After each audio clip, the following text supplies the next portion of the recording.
راہم نے چہرہ پھیر کر اس کی طرف دیکھا۔ نیلی آنکھیں آنسوؤں سے تر تھیں۔ وہ ابھی بھی اس کا ہاتھ اپنے ہاتھوں میں مقید کیے بیٹھا تھا۔ اب اس نے نرمی سے اپنی انگلیوں کے پوروں سے اس کے آنسو صاف کیے تھے، ساتھ ہی اسے خود سے لگایا۔ دوسری طرف شیری بھی بے سود بیٹھا تھا۔ وہ رونا چاہتا تھا، چیخنا، چلانا چاہتا تھا۔ اس کا نقصان بہت بڑا تھا۔ وہ لڑکی کوئی اور نہیں، اس کی جڑواں بہن تھی جو اس وقت اس کے سامنے بیٹھی تھی۔ کتنے مشکل وقت اس نے اکیلے دیکھے تھے۔ اس کا اصل اس وقت اس کے ساتھ نہ تھا۔ وہ شرمندگی کے آخری درجے پر سوچوں میں گھرا بیٹھا تھا۔ اینا، راہیم نے اسے پکارا۔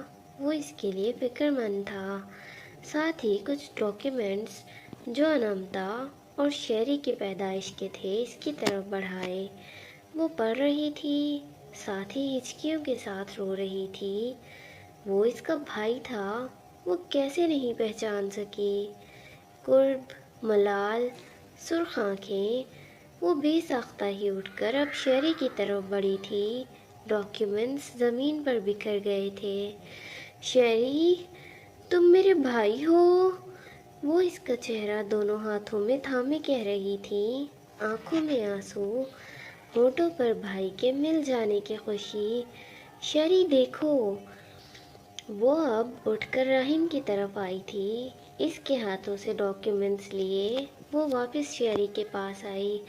یہ دیکھو شیری، تم میرے بھائی ہو، تم میرے جڑواں بھائی ہو شیری، اور پھپھو نے بھی تو بتایا ہے۔ وہ اسے شاید یقین دلانے کی کوشش کر رہی تھی۔ شیری اپنی جگہ سے اٹھا تھا۔ اس کا چہرہ بے تاثر تھا، زرد رنگت۔ وہ ٹیبل کی طرف بڑھا تھا۔ وہ جا رہا تھا اور اس کی نگاہیں اسی پر جمی تھیں۔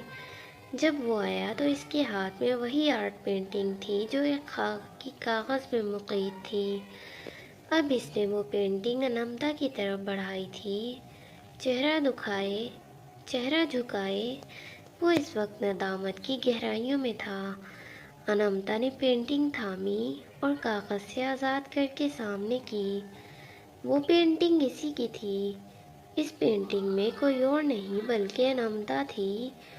وہ حیرت سے اس پینٹنگ کو دیکھ رہی تھی۔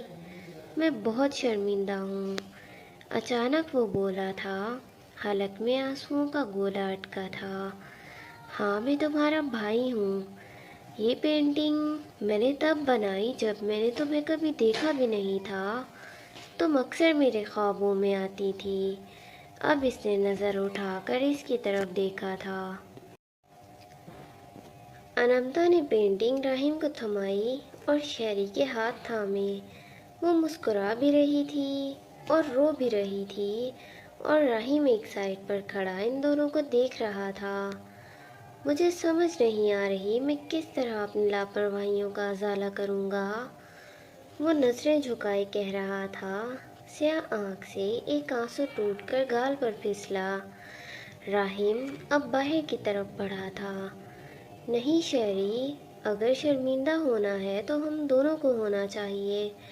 سارا الزام کسی ایک کے سر کیوں؟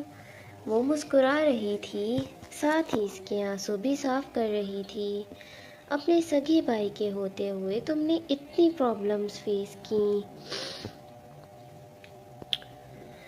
اس نے کہتے ساتھ ہی ایک گہری سانس خارج کی۔ آنکھیں آنسوؤں سے تر تھیں۔ نہیں شیری، اس میں تمہارا کوئی قصور نہیں، قصور وقت کا تھا۔ وہ دھیرے سے مسکراتے ہوئے اسے سمجھا رہی تھی۔ یہ پینٹنگ تم نے بنائی تھی؟ وہ اب مسکرا کر آنسو صاف کرتی اس پینٹنگ کی طرف بڑھی تھی جو راہیم میز پر رکھ کر گیا تھا۔ وہ اب پینٹنگ اٹھائے واپس اس کے برابر میں آ بیٹھی تھی۔ ہاں، میں نے بنائی تھی۔ تمہارا بھائی ایک آرٹسٹ ہے۔ اور بھی پینٹنگز ہیں تمہاری جو میں نے بنائی تھیں۔ ان 5 سالوں میں کوئی ایک لمحہ بھی ایسا نہیں تھا جب تمہارا چہرہ میری آنکھوں سے اوجھل ہوا ہو۔ اس نے مسکرا کر کہتے آنسو صاف کیے، ساتھ ہی موبائل آن کیا۔ وہ بنمتا کو اس کی بنائی گئی پینٹنگز دکھا رہا تھا۔ وہ دونوں ساتھ بیٹھے تھے۔ وہ شیری کے کندھے سے سر ٹکائے بیٹھی تھی۔ وہ اس کا اصل تھا۔ پہلی بار اسے اپنا کوئی خونی رشتہ ملا تھا۔ وہ اس کا بھائی تھا۔ ممی مان جائے نا پلیز۔ دیکھیں آپ جینی کا چہرہ دیکھیں، اس نے کہتے ساتھ ہی جینی کو سعدیہ کے سامنے کیا، جو کپڑوں کو تہہ لگانے میں مصروف دکھائی دیتی تھی۔ جینی بھی اب معصومیت سے میاؤں میاؤں کرنے لگی تھی۔ اپنے بابا سے بات کرو، میں ابھی مصروف ہوں۔ سیف، وہ ضبط سے بولی تھی۔ ممی پہلے آپ مان جائیں، بابا خود بخود مان جائیں گے، پلیز ممی۔ وہ التجائی لہجے میں جینی کو گود میں اٹھائے ان کے آگے پیچھے گھوم رہا تھا۔ سیف، غلط بات ہے، جب سب جائیں گے تب لے جائیں گے جینی کو، ویسے بھی ہم نے کل تو جانا ہی ہے۔ ممی، وہ اب سر جھٹکتا باہر کی طرف بڑھا تھا۔ یہاں اس کی دال نہیں گلنے والی تھی۔ پیچھے سعدیہ نے ایک گہرا سانس لے کر شکر ادا کیا۔ جب میں پچھلی بار یہاں سے گئی تھی تب لان کی یہ حالت بالکل بھی نہیں تھی۔ آپ دیکھیں، پورے لان میں سوکھے پتے بکھرے ہیں، جیسے برسوں سے آپ نے صفائی نہ کی ہو۔ نہ پودوں کے سوکھے پتے کاٹے ہیں، اور ذرا پھولوں کی حالت دیکھیں، مجھے تو لگتا ہے آپ ان کو پانی بھی کبھی بھولے بھٹکے ہی دیتے ہیں، اسی لیے تو نہیں رکھا تھا آپ کو۔ حیات مالی کے سر پر کھڑی اس کی خراب کارکردگی پر اسے سنا رہی تھی، جو ندامت سے سر جھکائے اس کے سامنے ہاتھ باندھے کھڑا تھا، اور اس کے ٹھیک پیچھے قاسم کھڑا یہ ساری کارروائی دیکھ رہا تھا۔ رہنے بھی دو حیات، وہ کہہ تو رہا ہے کہ کسی ضروری کام سے گاؤں گیا تھا۔ قاسم اب اسے سمجھا رہا تھا، جو ابھی بھی غصے میں تھی۔ لیکن قاسم، وہ کچھ بولنے والی تھی کہ قاسم نے اسے کندھوں سے تھاما۔ اب وہ اسے گھر کے اندرونی حصے کی طرف لیے جا رہا تھا۔ تم جانتی ہو نا، ڈاکٹر نے تمہیں ڈپریشن سے دور رہنے کو کہا ہے۔ وہ اب اس کی طرف ایک نظر ڈالے بولا تھا۔ میں کہاں ڈپریس ہوئی ہوں قاسم، وہ خفا سی سے دیکھتے ہوئے بولی۔ اچانک قاسم کے موبائل پر رنگ ہوئی۔ راہم کالنگ۔ ہاں، ہیلو راہم۔ قاسم تم کہاں ہو؟ وہ فکر مند سا بولا تھا۔ میں حیات کے ساتھ گھر آیا تھا۔ اوہ اچھا، چلو ٹھیک ہے، مجھے فکر ہو رہی تھی، کم از کم بتا کر تو جاتے، تم اتنی جلدی نیچے آنے والے نہیں تھے، پھر ہم نے سوچا کہ ہم تب تک گھر ہو آتے ہیں، بس نکلنے والے ہیں۔ وہ حیات پر ایک نظر ڈالتے بولا تھا۔ چلو ٹھیک ہے، اوکے، اللہ حافظ۔ اب وہ واپس اس کی طرف بڑھا تھا، جو اب تھوڑی نارمل دکھائی دے رہی تھی۔ غصہ اب شاید ہوا ہو گیا تھا۔ میں چاہتا ہوں ہماری بیٹی بالکل ہماری طرح ہو، پیاری سی، لیکن ذہانت میں وہ مجھ پر جانی چاہیے۔ وہ اس کے برابر میں چلتا شرارت سے بولا تھا۔ مطلب میں ذہین نہیں ہوں؟ وہ ٹھہر کر خفا سی بولی تھی، ساتھ ہی اپنے گرد لپیٹی شال ٹھیک کی۔ قاسم کو فوراً ڈاکٹر کی گئی تاکید یاد آئی۔ اس نے سر جھٹک کر خود کو کوسا، پھر مسکرا کر بولا، بیٹا ہو یا بیٹی، وہ ہم دونوں کا عکس ہوں گے۔ اس کی بات پر وہ جو خفا تھی، یکدم مسکرائی تھی۔ سعدیہ کچن میں تھی جب ان کے موبائل پر رنگ ہوئی۔ انمتا کالنگ۔ ان کے چہرے پر یکدم ہی خوشی چھائی تھی۔ انہوں نے مسکراتے ہوئے کال اٹینڈ کی۔ ہیلو، السلام علیکم ممی۔ دوسری طرف سے آواز گونجی۔ اس کی آواز میں کچھ تھا، وہ سمجھ گئی تھیں وہ رو رہی ہے۔ سعدیہ کا دل یکدم کانپا تھا، وہ ماں کا دل تھا، کیسی نہیں جانتی۔ انمتا، بیٹا تم روئی ہو، کوئی پرابلم تو نہیں ہے؟ وہ اب فکرمندی سے پوچھ رہی تھی۔ ممی میں بالکل ٹھیک ہوں، بس آپ کو یاد کر رہی تھی۔ سب کیسے ہیں؟ سب بالکل ٹھیک ہیں، تم مجھے ویڈیو کال کرو بیٹا۔ تھوڑی ہی دیر میں اب وہ دونوں ویڈیو کال پر تھیں۔ انمتا کی آنکھیں سوجی ہوئی تھیں، وہ بہت زیادہ روئی تھی۔ کچھ ہوا ہے کیا؟ مجھے بتاؤ، تم اتنا کیوں روئی ہو؟ آنکھیں دیکھو کتنی سوجی ہوئی ہیں۔ ان کی آنکھیں آنسوؤں سے بھرنے لگی تھیں۔ ممی میں بالکل ٹھیک ہوں، آپ فکر مت کریں۔ آپ جانتی ہیں ممی، شہریار میرا بھائی ہے، میرا جڑواں بھائی۔ آپ جب آئیں گی تب بتاؤں گی سب، وہ خوشی سے بتا رہی تھی۔ دوسری طرف سعدیہ ابھی بھی اس کی سوجی ہوئی آنکھوں کو دیکھ رہی تھی۔ ممی، سیف کہاں ہے؟ سیف؟ ہاں، سیف ابھی آیا تھا جینی کو لے کر۔ ممی، آپ رو رہی ہیں؟ وہ سعدیہ کی آنکھوں میں اتری نمی دیکھتے ہوئے بولی تھی۔ اگر آپ روئیں گی تو میں بھی روں گی۔ وہ اب انہیں تھوڑا خفا ہو کر دکھا رہی تھی۔ نہیں، میں نہیں رو رہی، سعدیہ نے کہتے ساتھ ہی آنکھیں صاف کی۔ اچانک ہی سیف پھر سے کچن میں داخل ہوا تھا۔ اسے باہر سے ہی آواز آ گئی تھی کہ ممی کپ کیک سے بات کر رہی ہیں۔ وہ ابھی بھی جینی کو گود میں اٹھائے ہوئے تھا۔ اس نے آتے ہی اسکرین کے سامنے ہاتھ ہلایا، خود وہ اسکرین سے دور تھا۔ ممی، یہ سیف ہے نا؟ انمتا نے پوچھا۔ ہاں سیف ہے، سعدیہ نے فوراً موبائل کی اسکرین سیف کی طرف گھمائی۔ وہ جینی کو گود میں اٹھائے کھڑا تھا۔ تم اور جینی کے ساتھ؟ وہ حیران ہوئی تھی۔ جینی تو زہر لگتی ہے نا؟ وہ اس کے کہے گئے الفاظ مسکراہٹ دبائے اسے ہی لوٹا رہی تھی، لیکن سیف کی نگاہیں بھی اس کی سوجی ہوئی آنکھوں پر جم گئی تھیں۔ تم روئی ہو؟ وہ سنجیدہ سا پوچھ رہا تھا۔ انمتا نے خود کو کوسا، شاید اسے ان سوجی آنکھوں کے ساتھ ویڈیو کال نہیں کرنی چاہیے تھی، کوئی بھی بہانہ کر دیتی۔ میں کچھ پوچھ رہا ہوں، سیف نے کہتے ساتھ ہی جینی کو فرش پر اتارا اور موبائل ہاتھ میں لیا۔ سیف، بہت لمبی کہانی ہے، وہ ایک گہرا سانس لے کر بولی تھی۔ شارٹ یہ کہ شہریار میرا جڑواں بھائی ہے۔ شہریار؟ دوسری طرف سیف اس کی بات سن کر حیران ہوا تھا۔ تبھی راہم کمرے میں داخل ہوا۔ اس نے ایک نظر اپنے سامنے بیٹھی انا کی سوجی آنکھوں کو دیکھا اور دوسری طرف اس کے ہاتھ میں موبائل، وہ ویڈیو کال پر تھی۔ اب خود کو کوسنے کی باری راہم کی تھی۔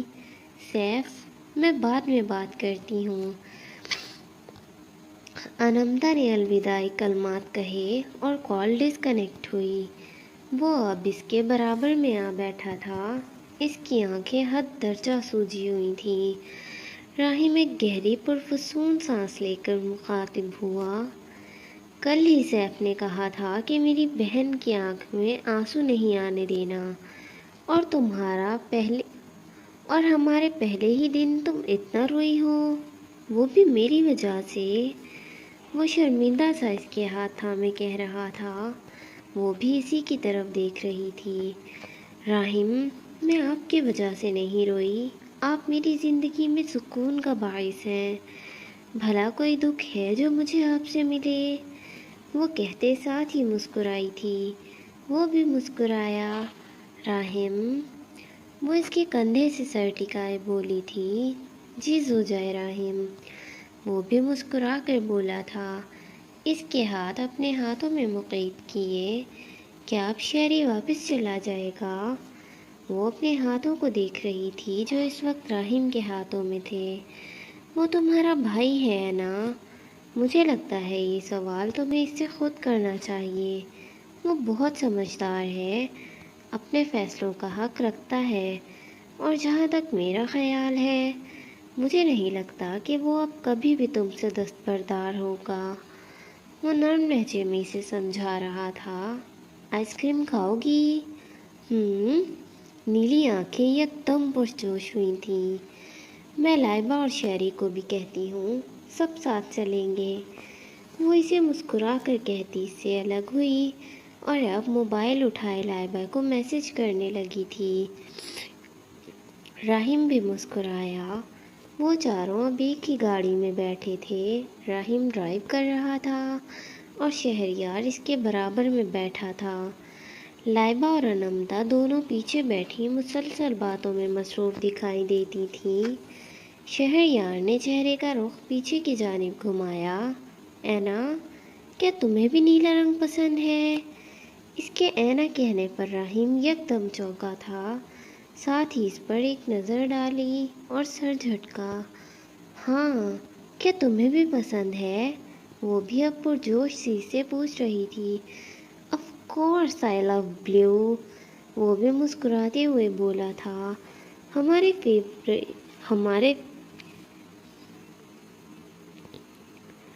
ہمارے فیوریٹس کتنے ملتے ہیں نا شہری؟ انمتا نے ایک اور کمپلیمنٹ پاس کیا۔ پتہ نہیں یہ کیا لکھا ہوا ہے۔ ہاں، بہت ملتے ہیں۔ اب میں امریکہ جاؤں گا نا تو تمہاری باقی پینٹنگز بھی لے آؤں گا۔ اور راہیم بھائی، آپ نے مجھے پہلے کیوں نہیں بتایا کہ وہ پینٹنگ میں اینا ہے؟ وہ اب راہیم کی طرف دیکھ رہا تھا۔ اگر تم مجھے پینٹنگ دینے کی حامی بھرتے تو شاید میں بتا دیتا، وہ جل کر بولا تھا۔ ہاں، تو مجھے نہیں پتا تھا کہ وہ اینا ہے آپ کی وائف۔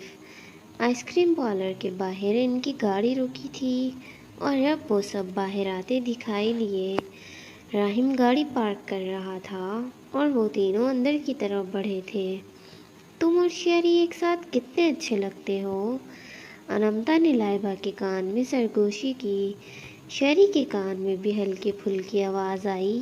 وہ مسکرایا تھا۔ انمتا، لائبہ نے اسے فوراً آنکھیں دکھائیں۔ تمہاری بھابھی ہوں میں، وہ بھی بڑی والی، وہ بھی اترا کر بولی تھی۔ دوستی کے بھی چند فرائض ہوتے ہیں بھابھی جان، لائبہ دانت پیستے ضبط سے بولی تھی۔ ان دونوں کی دھیمی دھیمی سرگوشیاں اسے سنائی دے رہی تھیں۔ اب وہ ایک خالی ٹیبل کی طرف بڑھے تھے۔ آئس کریم پارلر کافی حسین اور روشن تھا۔ کسٹمرز اطراف میں بکھری میزوں کے گرد لگی کرسیوں پر بیٹھے آئس کریم انجوائے کرتے دکھائی دیتے تھے۔ دھیمی دھیمی میوزک کی آواز ماحول کو الگ ہی تاثر دیے ہوئے تھی۔ شہری کے موبائل پر رنگ ہوئی۔ وہ کال سننے کے لیے وہاں سے اٹھا تھا۔ کسی نے کہا تھا کہ لائبہ سوچ سمجھ کر فیصلہ کرنا۔ لائبہ اب اس کے الفاظ اسے ہی لوٹا رہی تھی۔ ہاں، کہا تھا، لیکن اب تمہارے پاس کچھ بھی سوچنے جیسا کوئی آپشن نہیں ہے، وہ بھی مسکرا کر بولتی تھی۔ میں جانتی ہوں تم شہری کو پسند کرتی ہو، اب کی بار وہ سنجیدہ سی بولی تھی۔ لائبہ نے ایک نظر اسے دیکھا۔ پسند کرتی ہو نا؟ انمتا نے پھر سے پوچھا۔ لائبہ کا سر بے ساختہ ہی اس بات میں ہلا تھا۔ انمتا مسکرائی۔ شہری اور راہیم ان کی جانب آتے دکھائی دیے۔ راہیم نے اشارے سے ویٹر کو اپنی طرف بلایا۔ لائبہ کی اسٹرابیری فلیور، میری اور اینا کی چاکلیٹ اسٹرابیری مکس، اور شہری تم کون سا فلیور لوگے؟ سیم، راہیم بھائی، چاکلیٹ اسٹرابیری مکس۔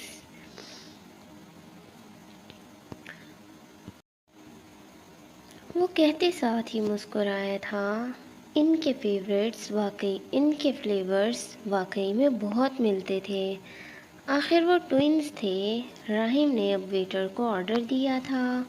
تھوڑی ہی دیر بعد وہ چاروں اپنے فیوریٹ فلیورز انجوائے کر رہے تھے۔ سنہری آنکھیں لیپ ٹاپ کی اسکرین پر جمائے، اس کی انگلیاں تیزی سے کی بورڈ پر متحرک تھیں۔ اس کا مشن اپنے انجام کو پہنچا تھا۔ اس مشن کو انجام تک پہنچانے کے دوران کے اہم معلومات وہ اب آگے افسران کو ارسال کر رہا تھا۔ آج راہیم کا ولیمہ تھا اور اسے اس ایونٹ میں بھی ضرور شرکت کرنی تھی۔ اچانک اس کے موبائل پر رنگ ہوئی۔ اس نے چہرے کا رخ موبائل کی طرف کیا۔ Major Shahid Naeem calling. Call attend کی۔ السلام علیکم سر۔ وعلیکم السلام۔ جی sir. Okay, I am coming. اس نے موبائل واپس رکھا۔ ولیمے کے ایونٹ میں ابھی 2 گھنٹے باقی تھے، وہ وقت پر پہنچ جائے گا۔ اس نے لیپ ٹاپ بند کیا۔ تمہیں پتا ہے میں ایک دن میں کتنا بور ہوا ہوں، اور اب تو تم ہمارے بھائی ہو، سیف شہری سے لپٹتے ہوئے بولا تھا۔ وہ سب اذلان کے گھر ٹھہرے ہوئے تھے جو اسلام آباد میں ہی تھا۔ اب سیف پہنچتے ہی سب سے پہلے سلطان مینشن آیا تھا، جہاں اسے باہر ہی شہری دکھائی دیا۔ کتنے ایموشنل ہو تم سیف، شہری تعصب سے بولا تھا۔ اور تم نے کل مجھے کال کی، پھر فوراً ہی ڈسکنیکٹ کر دی۔ اب کی بار اس نے سر جھٹکا تھا۔ ہاں، میں نے تم سے کپ کیک کا پوچھنا تھا، پھر میں نے سوچا تمہیں کہاں میری فیلنگز کی قدر ہوگی، تمہاری تو کوئی بہن نہیں ہے، لیکن اب تو ہم دونوں کی بہن ایک ہی ہے۔ تم اینا کو کپ کیک کہتے ہو؟ شہری منہ کے زاویے بگاڑتے ہوئے بولا تھا۔ یس، شی از سیف's کپ کیک، کہتے ساتھ ہی اس نے مسکراتے ہوئے اپنے ہاتھ تھاما۔ ایک مشہور معروف بیکری کا بیگ اس کے سامنے کیا۔ اف، شہری نے پھر سے تعصب سے سر جھٹکا۔ اس میں ضرور کپ کیکس ہی ہوں گے، اس نے دل میں سوچا۔ اب وہ دونوں اندر کی طرف بڑھے تھے۔ سیف، انمتا تیار سی لائبہ کے ساتھ لاؤنج میں بیٹھی تھی، ساتھ ہی ان کے بیگ پیک رکھے تھے۔ وہ دونوں شہری کے ساتھ سیلون کے لیے نکلنے والی تھیں۔ سیف کو آتا دیکھتے ہی وہ بے ساختہ ہی اس کا نام پکارتی اس کی طرف بڑھی تھی۔ کیسی ہو آپی؟ وہ پوچھ رہا تھا۔ سعدیہ نے اسے سختی سے تنبیہ کیا تھا کہ وہاں جا کر انمتا کو آپی کہنا ہے۔ میں ٹھیک ہوں، تم کیسے ہو؟ وہ چہکتے ہوئے پوچھ رہی تھی۔ سیف نے کپ کیکس کا بیگ اس کی طرف بڑھایا۔ میں بالکل ٹھیک ہوں، اور جینی بھی ٹھیک ہے، جلدی میں اسے لانا بھول گیا۔ آج تم چلو گی گھر تو لے لینا واپس، لائبہ چائے بنا لائی تھی۔ اب وہ چاروں بیٹھے مزے سے کپ کیکس انجوائے کر رہے تھے۔ انہیں سیلون بھی جانا تھا، وقت کم تھا۔ وہ پول کے نزدیک کھڑی چہکتے ہوئے پرندوں کو باجرہ ڈال رہی تھی۔ اسے ہمیشہ ہی عجیب لگتا تھا، پتہ نہیں وہ پرندے ہمیشہ وہاں کیوں آ جاتے تھے۔ وہ مسکرا رہی تھی، پتہ نہیں کتنے دنوں بعد وہ اس طرح کھل کر مسکرا رہی تھی۔ آج وہ خود کو بالکل ان پرندوں کی طرح محسوس کر رہی تھی، آزاد اور خود مختار۔ صبا کی طرف اس کا نیم رخ تھا۔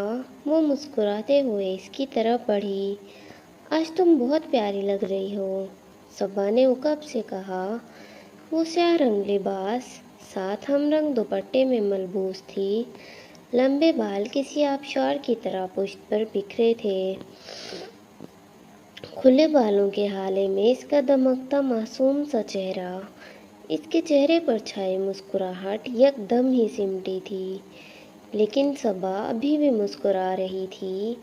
میں آج خود کو آزاد محسوس کر رہی ہوں۔ جتنے بھی شرمندگی اور خوف تھے وہ اس شرط کے ساتھ اختتام کو پہنچے۔ وہ شخص بے وفا تھا، نہ خود سے وفا کر سکا نہ مجھ سے، اس نے کہتے ساتھ ہی ایک گہری سانس خارج کی، ایک گہری پرفسوں سانس۔ میں جلد ہی خلا کے لیے نوٹس دائر کروں گی۔ صبا کے چہرے پر ابھی بھی مسکراہٹ قائم تھی۔ ہم آج میرے بھائی کے گھر شفٹ ہو جائیں گے، ان کی فیملی کینیڈا میں مقیم ہے، اور یہ گھر سیل کر دیا جائے گا۔ اس نے کہتے ساتھ ہی اطراف میں نظریں دوڑائیں۔ اس گھر کے ساتھ جتنی بھی یادیں تھیں سب تلخ تھیں۔ اچانک واچ مین اس کی طرف آتا دکھائی دیا۔ وہ کچھ افسران کے آنے کی اطلاع دے رہا تھا۔ وہ لوگ آ گئے تھے۔ وہ اس قوم کے سچے محافظ تھے، وہ وفا کرنا جانتے تھے۔ صبا گارڈ کے ہمراہ اب وہاں سے واپس چلی گئی تھی اور وہ ایک بار پھر ان پرندوں میں مشغول ہو گئی تھی۔ اسے صبا کی طرف سے جو فکر مندی لاحق تھی وہ بھی اب ہوا ہوئی تھی۔ وہ ایک بہادر عورت تھی، وہ خود کو سنبھالنا جانتی تھی۔ السلام علیکم مسز فراز مجیب، ہمیں اس گھر کو سیل کرنے کا حکم دیا گیا ہے، کہتے ساتھ ہی اس نے آرمی کی طرف سے بھیجا گیا ایک نوٹس ان کی طرف بڑھایا تھا۔ آپ ہمیں فراز کے کمرے تک آگاہی دیں تاکہ ہم اپنا کام کر سکیں۔ وہ ایک سانس میں سلیقے سے اپنا پورا جملہ ادا کرتا تھا۔ وعلیکم السلام طلحہ صاحب۔ وہ اس وقت گرے کلر کے پینٹ کوٹ میں ملبوس تھا، بال سلیقے سے پیچھے کی جانب جمائے، ایک خوبصورت نقوش کا حامل وجیہہ مرد۔ اس کے پیچھے کھڑے سپاہی اپنی وردی میں ملبوس تھے۔ اندر آئیں۔ صبا نے انہیں اندر آنے کی اجازت دی۔ انہیں پورے گھر کی تلاشی کا آرڈر دیا گیا تھا۔ صبا اور زوئی اپنا سامان پہلے ہی علیحدہ کر چکی تھیں۔ وہ سب سے پہلے فراز کے کمرے کی طرف بڑھا تھا، باقی سپاہی دوسرے کمروں کی طرف بڑھے تھے۔ بہت سی اہم معلومات تھیں جو اسے فراز کے کمرے کی تلاشی کے دوران ملی تھیں۔ اب وہ اکٹھی کی گئی معلومات مختلف لفافوں میں سیل کرتا کمرے سے باہر آیا تھا۔ وہ گھر کافی وسیع اور شاندار تھا۔ اس کے قدم اب کورٹ یارڈ کی طرف تھے۔ وہ آہستہ آہستہ پول ایریا کی طرف بڑھ رہا تھا، فاصلہ سمٹ رہا تھا۔ وہاں کوئی لڑکی تھی، طلحہ کی طرف اس کی پشت تھی۔ اس نے قدم واپس موڑے تھے۔ وہ اسے محسوس ہوا تھا۔ اس نے بے ساختہ ہی پیچھے مڑ کر دیکھا، وہاں سے ابھی ابھی کوئی گزرا تھا۔ وہ بھلا یہاں کیوں آئے گا؟ میں کوئی ایجنٹ نہیں ہوں، لیکن جلد ہی آرمی جوائن کرنے والا ہوں۔ برسوں پرانا اس کا کہا گیا جملہ اس کے ذہن میں آج بھی نقش تھا۔ وہ خود کو تو بھول سکتی تھی لیکن اسے کبھی نہیں۔ ضروری نہیں کہ ہر آرمی آفیسر وہی ہو۔ یکدم ہی اس کے چہرے پر اداسی امڑ آئی تھی، لیکن اس دل کا کیا کرے؟ دل کی گواہی کبھی جھوٹی نہیں ہوتی۔ اس نے بے ساختہ ہی اسی جانب قدم بڑھائے تھے جہاں سے وہ ابھی ابھی گزرا تھا۔ پتہ نہیں یہ فاصلہ آج اتنا طویل کیوں لگ رہا تھا، لیکن من چاہی منزل تو ہمیشہ طویل مسافتوں کے بعد ہی ملا کرتی ہے۔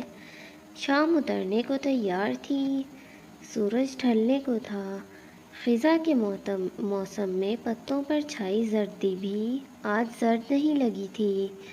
وہ اس کی طرف بڑھ رہی تھی۔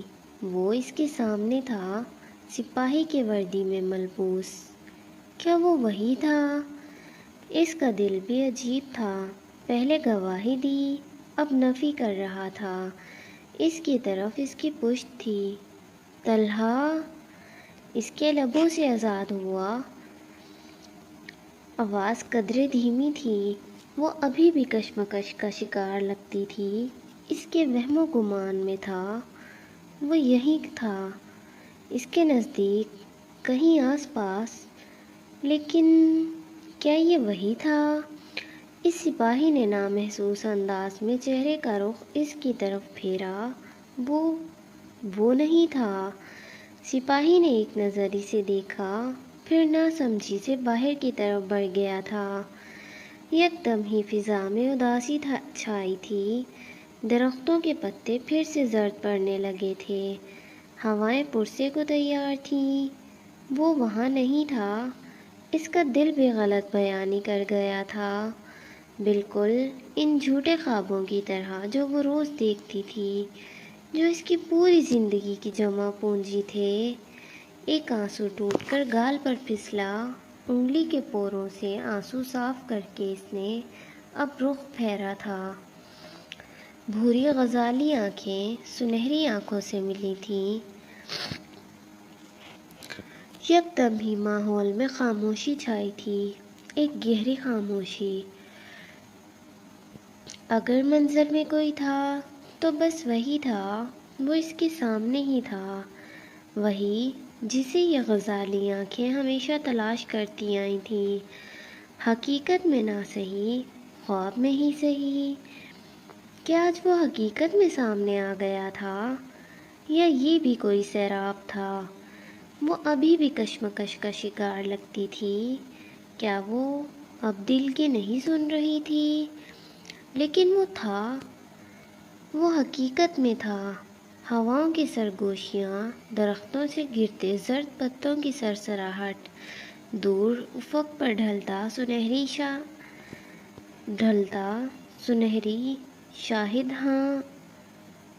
افق پر ڈھلتا سنہری شاہد۔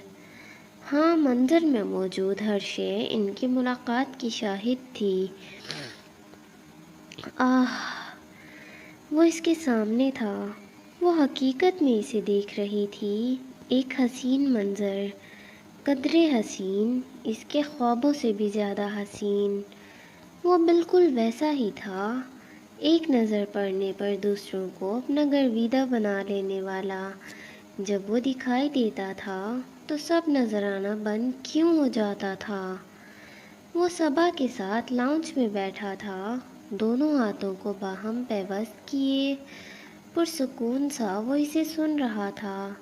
زوئی میرے لیے میری چھوٹی بہن کی طرح ہے، اگر اس کا ساتھ نہ ہوتا تو شاید میں کب کی امریکہ چلی گئی ہوتی۔ طلحہ نے ایک نظر اس کی طرف دیکھا، وہ فکر مند دکھائی دیتی تھیں۔ مسز فراز، آپ بے فکر رہیں، ان کی حفاظت ہماری ذمہ داری ہوگی۔ ان کی حفاظت کی ذمہ داری آج سے میری ہے۔ وہ ایک عہد سے بولا تھا، وہ عہد نبھانا جانتا تھا۔ میں فراز سے خلا لینے والی ہوں۔ اب کی بار وہ مسکرائی تھی۔ اپنے نام کے ساتھ اس شخص کا نام برداشت نہیں کر سکتی میں۔ چہرے پر چھائی ایک اداس مسکراہٹ، وہ دیکھ سکتا تھا، وہ اداسی سے مسکرائی تھی۔ مجھے فخر ہے آپ پر کہ ہمارے محافظ آپ جیسے عظیم لوگ ہیں، جن کی رگوں میں خون وفا بن کر دوڑتا ہے۔ اس کا لہجہ قدرے نرم تھا، ہونٹوں پر مسکراہٹ ہنوز قائم تھی۔ شکریہ۔ طلحہ نے بھی مسکرا کر ادب سے سر کو خم دیا اور شکریہ ادا کیا۔ اچانک اس کی نظر ان وسیع سیڑھیوں پر پڑی جہاں سے وہ آتی دکھائی دی، دوپٹہ سیٹ کرتی۔ فضا نے خود بخود خاموشی اختیار کی تھی، صرف اس کی نازک سی ہیل کی ٹک ٹک تھی جو سنائی دیتی تھی۔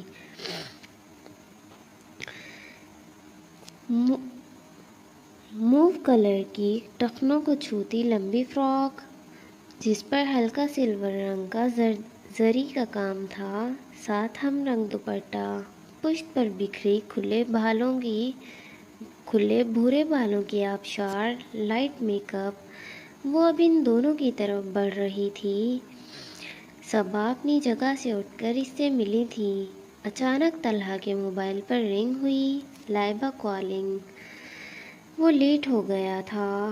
اللہ حافظ مس صبا، اس نے مسکراتے ہوئے صبا کو الوداعی کلمات کہے، پھر اس کی طرف دیکھا۔ آپ آ جائیں، میں باہر ویٹ کر رہا ہوں، وہ نرم لہجے میں کہتا۔ اب وہ فون سننے کے لیے باہر کی طرف بڑھا تھا۔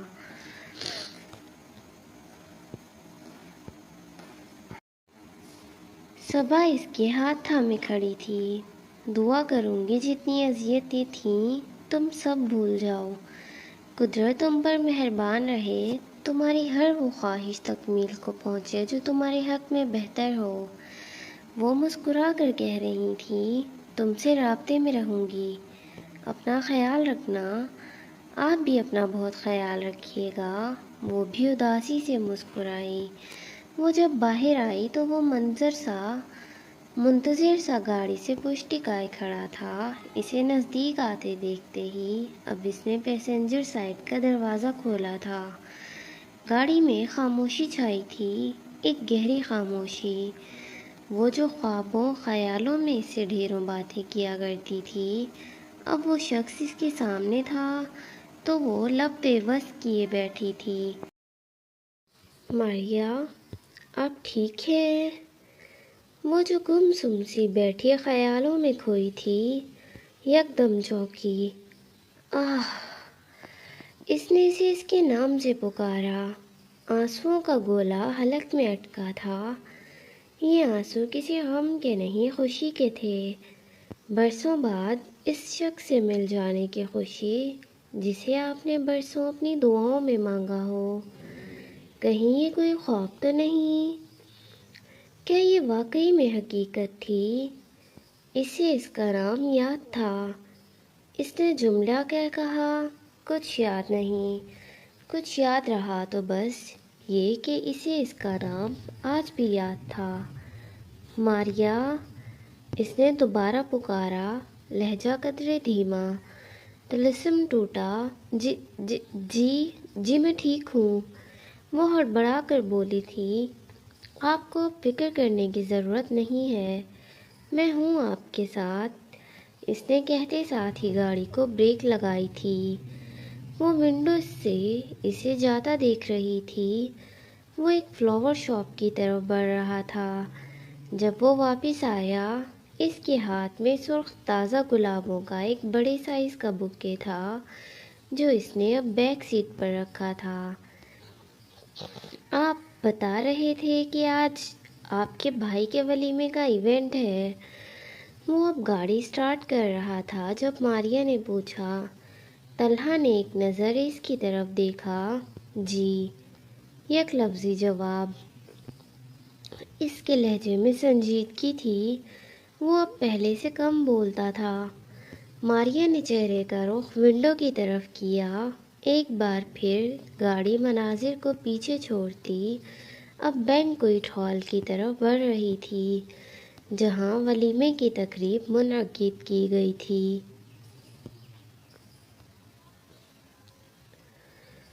ہال کو مختلف ہلکے رنگوں کے پھولوں، برقی گمگموں اور فانوس سے بڑی ہی خوبصورتی سے سجایا گیا تھا۔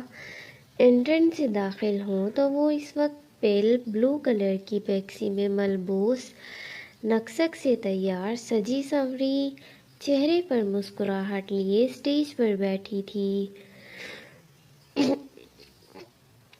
تمام تکلیف دہ یادیں، سیاہ اندھیرے، آزمائش کے دن اپنے اختتام کو پہنچے تھے۔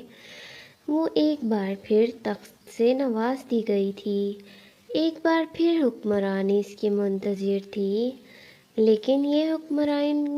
لیکن یہ حکمرانی کوئی عام نہیں بلکہ دل کی حکمرانی تھی، جو ہر ایک کا مقدر نہیں ہوتی، یہ صرف خاص لوگوں کا نصیب ہوا کرتی ہے۔ ہاں، وہ خاص تھی، بہت زیادہ خاص۔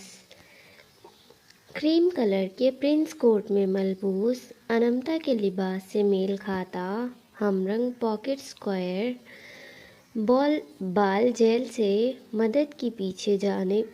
بال جیل کی مدد سے پیچھے کی جانب جمائے، فریش سا، چہرے پر بشاشت بکھیرے راحم سلطان اس کے برابر میں ہی بیٹھا تھا۔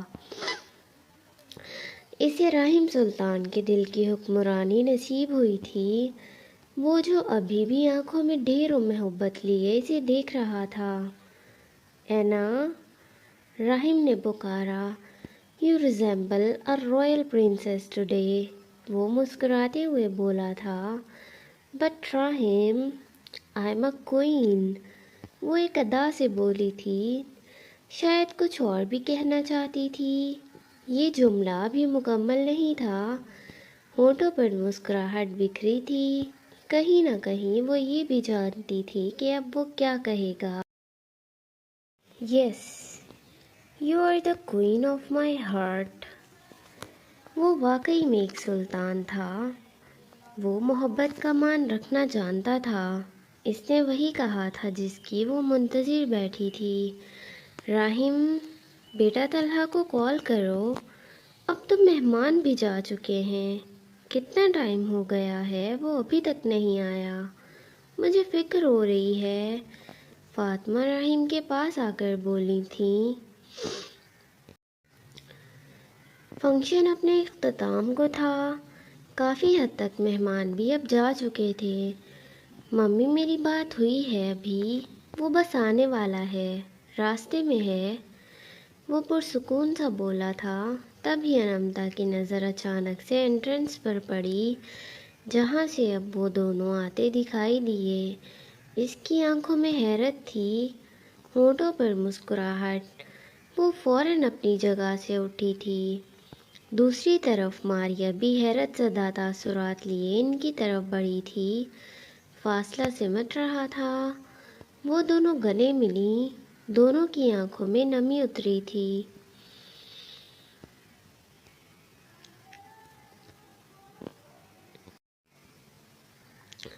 فاطمہ لاؤنج میں بیٹھی نیوز دیکھ رہی تھیں اور طلحہ ان کے برابر میں بیٹھا تھا۔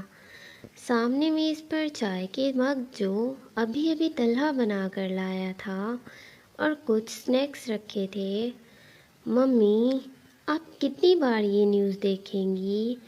وہ مسکراتے ہوئے ان کی طرف دیکھتے بولا تھا۔ میرے بیٹے نے کام ہی اتنا بڑا کیا ہے، ہمارا سر فخر سے بلند کیا ہے۔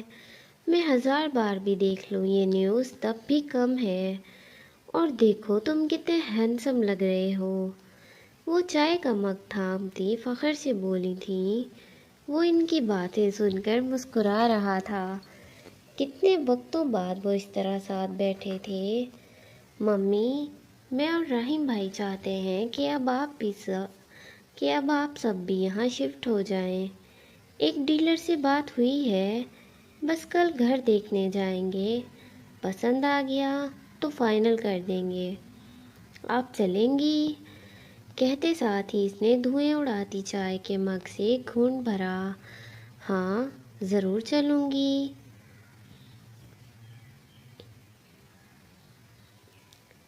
جی، میں تو آپ کو دیکھتے ہی پہچان گئی تھی، مجھے اتنی جلدی لوگوں کے چہرے نہیں بھولتے۔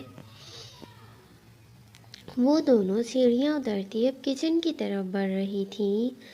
لائبہ، اگر تم کافی بنا رہی ہو تو پلیز ایک کپ میرے لیے بھی۔ اچانک پیچھے سے شہری کی آواز نمودار ہوئی۔ دونوں نے بے اختیار پیچھے مڑ کر دیکھا۔ کیا ہوا؟ کوئی بھوت دیکھ لیا ہے کیا؟ وہ کہتے ساتھ ہی ہنسا تھا۔ شہری، اس طرح سے کون کرتا ہے؟ پورا گھر سنسان پڑا ہے اور تم اچانک پیچھے سے آ کر بول رہے ہو۔ وہ یقیناً ڈر گئی تھی۔ ایک تو تمہیں بھوتوں سے بہت ڈر لگتا ہے۔ اب کی بار اس نے افسوس سے سر جھٹکا۔ ماریا، تم جانتی ہو یہ انمتا کا بھائی ہے؟ لائبہ نے اپنے ساتھ کھڑی ماریا سے پوچھا، جس کی آنکھیں اب حیرت سے پھیلی تھیں۔ کیا مطلب؟ وہ اچنبھے سے بولی۔ مطلب یہ کہ شیری اور انمتا ٹوئن سبلنگز ہیں۔ ماریا نے فوراً چہرے کا رخ شیری کی طرف پھیرا۔ ان دونوں کے نقوش میں مماثلت تھی، لیکن آنکھوں اور بالوں کا رنگ مختلف تھا۔ اور تم تو جانتے ہی ہو ماریا، رحیم بھائی کی کزن ہے۔ اب کی بار اس نے شیری سے پوچھا تھا۔ ہاں جانتا ہوں، وہ بھی بڑی ہی بے نیازی سے بولا تھا، لیکن ماریا ابھی تک شوق کے عالم میں مبتلا کھڑی تھی۔ اب ایک کپ کافی ملے گی؟ اوکے، میں بنا کر لاتی ہوں۔ وہ اب ماریا کا ہاتھ تھامے کچن کی طرف بڑھی تھی۔ ان چند گھنٹوں میں ان دونوں کی اچھی خاصی دوستی ہو گئی تھی۔ بھلا لائبہ بھی کسی کے ساتھ 15 منٹ بھی چپ رہ کر گزار سکتی ہے؟ Owner ceremony. تقریب میں موجود مہمان قطار در قطار لگی صفوں پر براجمان بیٹھے بڑی دلچسپی سے اس آرمی آفیسر کو سن رہے تھے، جو ایک نوجوان آرمی آفیسر کے نڈر اور بہادری کا قصہ سنا رہا تھا۔ فراز مجیب کو کیپٹن طلحہ انصاری نے ہمیشہ اپنے آئیڈیل کے طور پر دیکھا تھا، لیکن حال ہی دنوں میں ان کے رویے میں ایک عجیب تبدیلی دیکھنے کو ملی۔ طلحہ نے نوٹ کیا کہ فراز اکثر اوقات غیر معمولی طور پر خاموش اور پریشان رہنے لگا تھا۔ اس کی معمولات میں بھی کچھ تبدیلیاں نظر آنے لگیں جو طلحہ کو فکر مند کرنے لگیں۔ باقی آفیسرز میں بھی چہم گوئیاں تھیں اس معاملے کو لے کر، لیکن آواز اٹھانا سب کے ہمت کی بات نہیں۔ ایک دن طلحہ کو فراز کے کمرے میں ایک مشکوک دستاویز ملی جس پر کچھ کوڈز کنندہ تھے۔ شک ہوا کہ کچھ غلط ہے، لیکن وہ فوری طور پر کوئی قدم اٹھانے سے گریزاں تھے۔ وہ جانتے تھے کہ اگر ان کا شک بے بنیاد نکلا تو یہ نہ صرف فراز کی بدنامی کا سبب بنے گا بلکہ فوج کے لیے بھی ایک بڑا دھچکا ہوگا۔ طلحہ نے فیصلہ کیا کہ وہ خود اس معاملے کی تحقیق کریں گے۔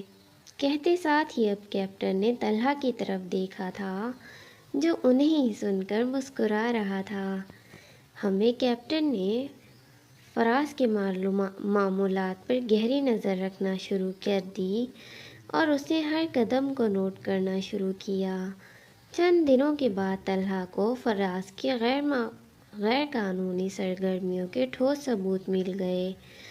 فراز اکثر اوقات رات گئے کسی خفیہ مقام پر جاتا تھا جہاں وہ دشمن کے ایجنٹوں سے ملاقات کرتا تھا۔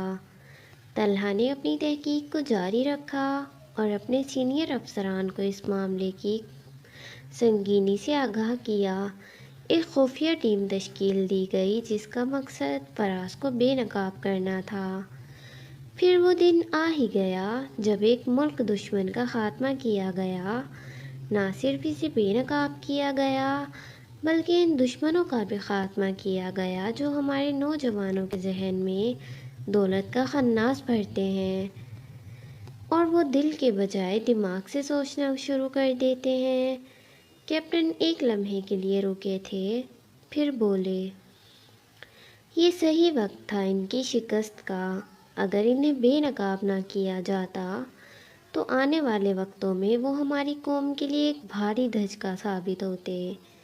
یہ واقعہ ہمیں یہ سکھاتا ہے کہ ہمیشہ سچائی اپنے راستے پر آتی ہے، پھر چاہے راستہ کتنا ہی پیچیدہ کیوں نہ ہو۔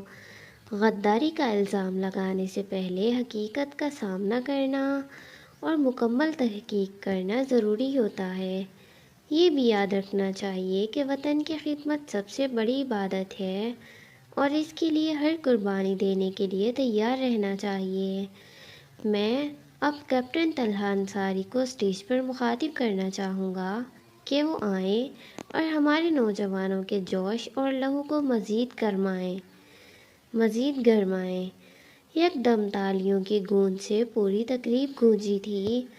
راحیم فاطمہ کے ساتھ بیٹھا تھا اور وہ مسلسل ٹیشو پیپر سے آنکھیں صاف کر رہی تھی۔ ہونٹوں پر مسکراہٹ تھی، سر فخر سے بلند۔ السلام علیکم۔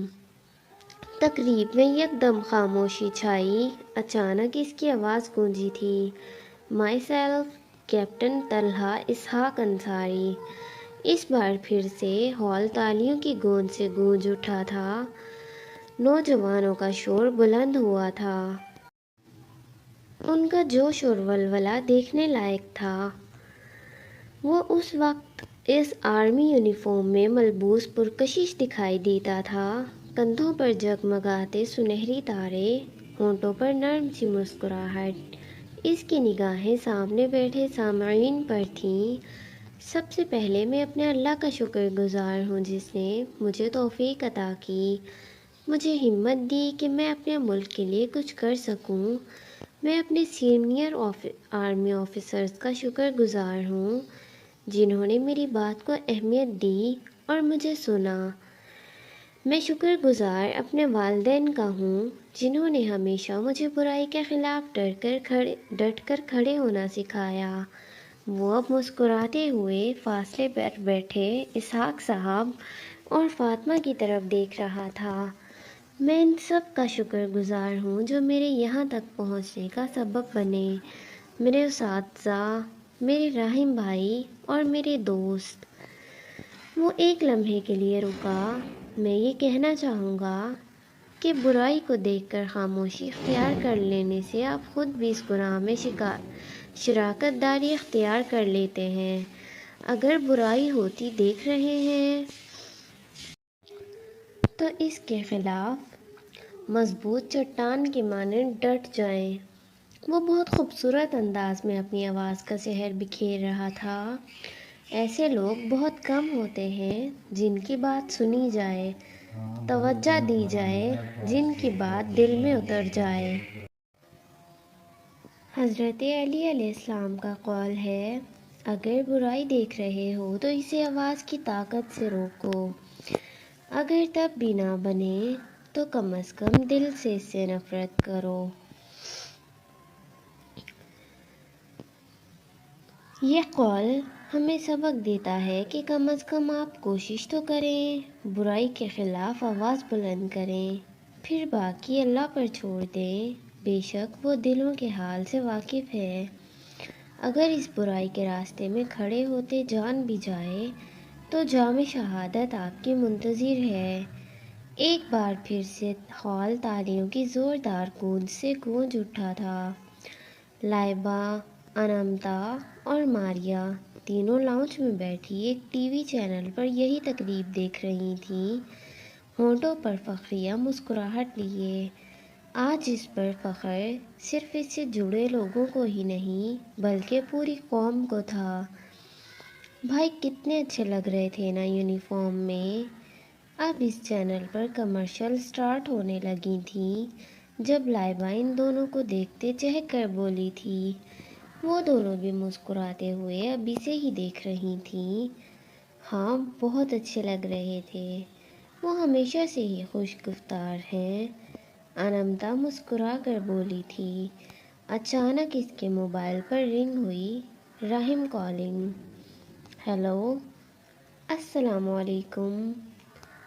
جی ٹھیک ہے، اوکے اوکے، اللہ حافظ۔ وہ بات کرتے ہوئے مسکرا رہی تھی۔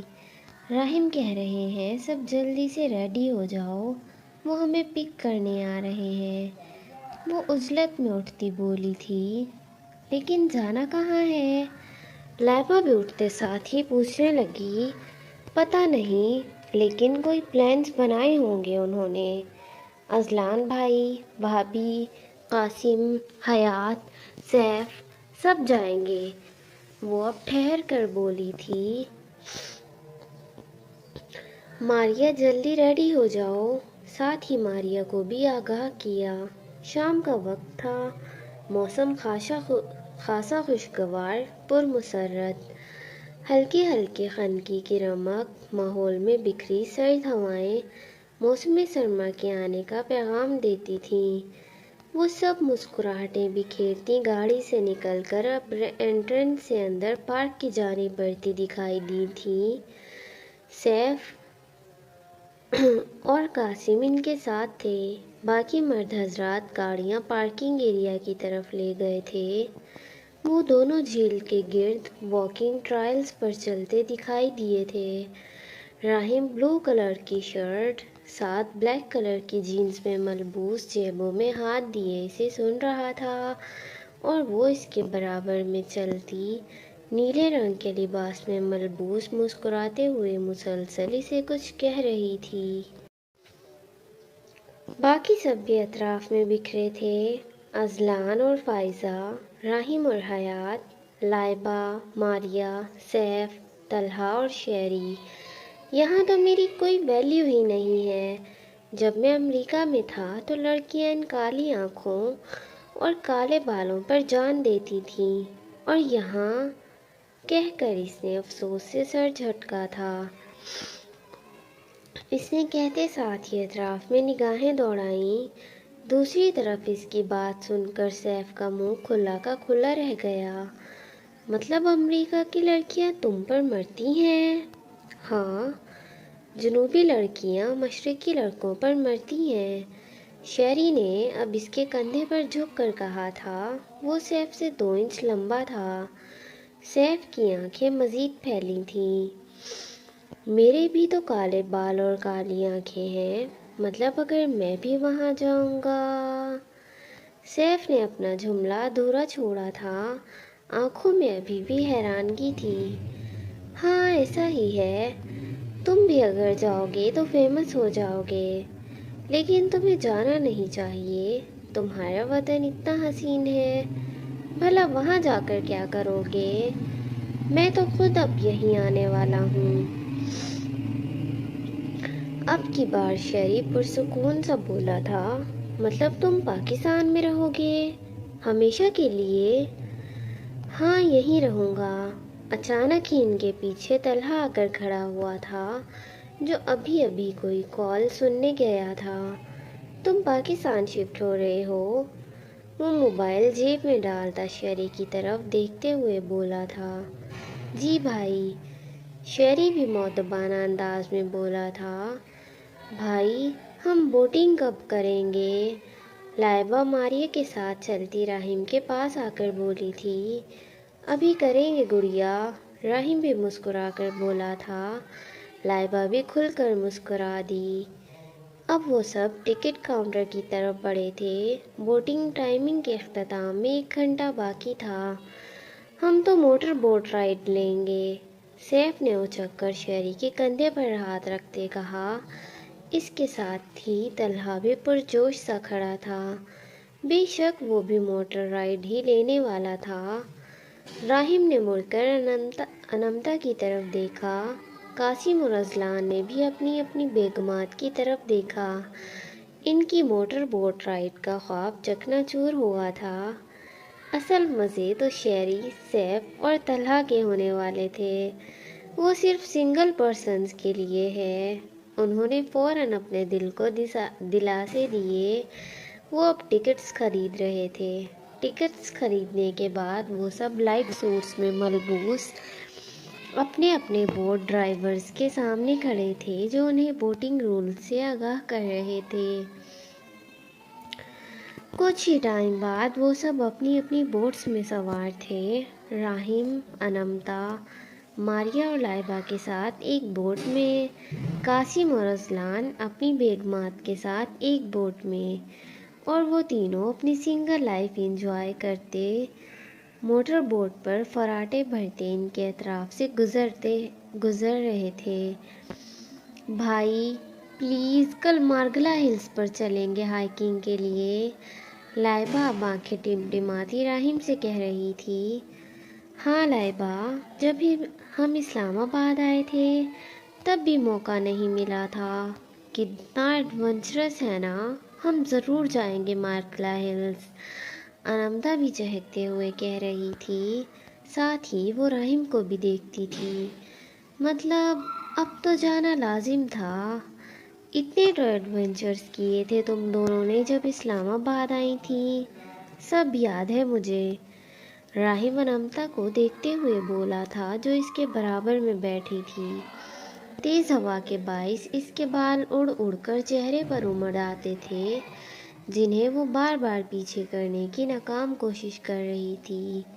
جی بالکل، ہم دونوں سے زیادہ تو آپ کو یاد ہوگا۔ یکدم وہ تینوں پھر سے فراٹے بھرتے ان کی بوٹ کے نزدیک سے گزرے تھے۔ ویسے آپ ہماری جاسوسی کر کیوں رہے تھے؟ جاسوسی نہیں، حفاظت کر رہا تھا، راہیم نے مسکراہٹ دبائی اس کے جملے کی تصحیح کی۔ وہ بھی مسکرائی۔ ماریہ، تم اتنی چپ چپ کیوں رہنے لگی ہو؟ اب کی بار راہیم نے ماریہ سے سوال کیا تھا، جو کھوئی کھوئی سی بوٹ میں بیٹھی جھیل کو تک رہی تھی۔ کل تو مینا کے ساتھ یونیورسٹی کا وزٹ کرو اور اپنی اسٹڈیز اسٹارٹ کرو۔ جی بھائی، میں کل چلی جاؤں گی۔ وہ بھی ایک نظر راہیم کو دیکھ کر بولی تھی، تمہیں پتہ ہے ایسے تم بالکل بھی اچھی نہیں لگ رہی، مجھے پہلے والی ماریہ چاہیے جو مجھ سے لڑتی تھی، ہنسی مذاق کرتی تھی۔ اب کی بار انمتا اداسی سے بولی تھی، پہلے جیسی ہی تو ہوں، اب کیا میرے سر پر سینگ نکل آئے ہیں؟ وہ خفگی سے بولی تھی، اس کی بات پر انمتا نے بے ساختہ ہی ہنسی دبائی۔ اب لگ رہا ہے نا پہلے والی ماریا ہو، لیکن تم نے بات بالکل ٹھیک کی، سینگ تو نکل آئے ہیں تمہیں۔ ایسا لگ رہا ہے کہ میں تمہیں کچھ کہوں گی اور تم مجھے ہٹ کر دو گی۔ کہتے ساتھ ہی وہ پھر سے ہنسی تھی۔ انجوائے کر رہے ہو یا نہیں؟ بوٹ ڈرائیور نے اب روٹ چینج کیا تھا، جس کے باعث وہ سب ان بیلنس ہوئے تھے۔ تب راہیم نے پوچھا۔ ایک ہاتھ سے وہ انمتا کا ہاتھ تھامے ہوئے تھا۔ ماریا اور لائبہ بھی اب ان بیلنس ہو رہی تھیں، ساتھ میں ہنس بھی رہی تھیں۔ وہ مضبوطی سے بوٹ کے کناروں کو تھامے ہوئی تھیں۔ آ رہا ہے بھائی، boat riding is amazing, Laiba زور سے بولی تھی۔ وہ تینوں